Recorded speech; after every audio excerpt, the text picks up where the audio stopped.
250 billion. 89 billion.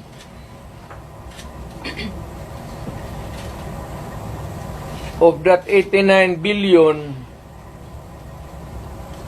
27 na lang ang nawala. 27 na lang ang natira.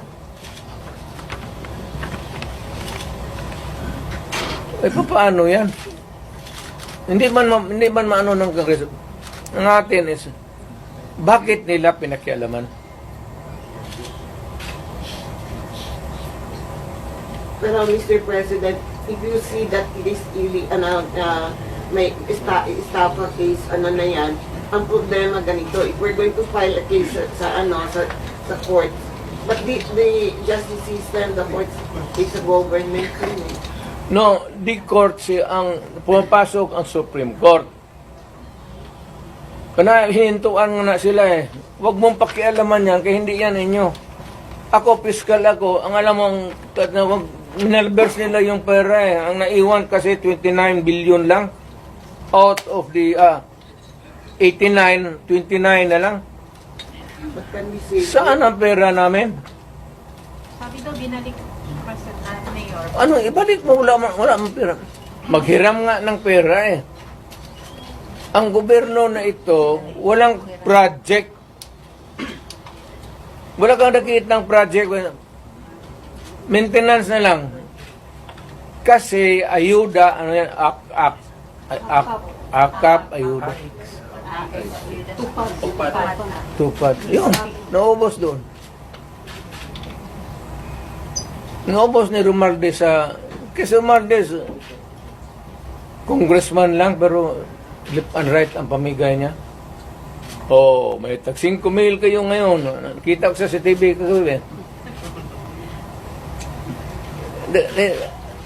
Pera natin. Sus Mario Joseph Ginoo Romualdez, oy.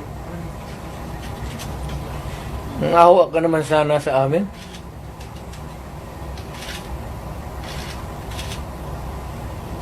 Yung 89.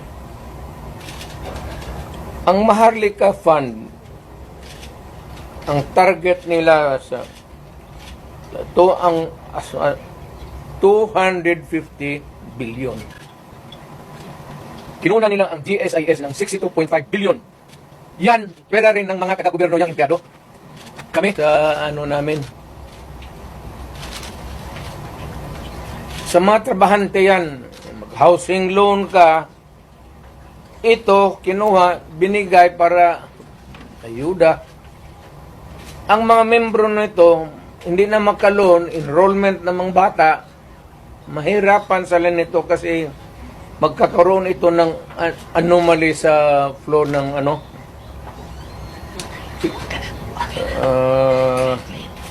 ang SESS, kinuha rin 62 billion. Private rin yan.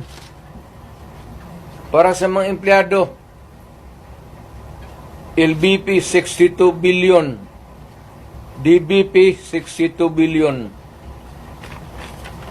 Kaya iyang sa sundalo, pati yung retirement nila patayan. Given all these predicaments, sir, you have the legal basis on the misuse of funds. Kaya meron Are na there legal remedies in your mind to meron na. Lahat ito, the example yung PhilHealth na binara sila, yun yan. Hindi man nila pera ito lahat. Ito ang problema ngayon. Gastusin nila ito, naiwan what is left from the original na nila. Kagaya nitong PhilHealth.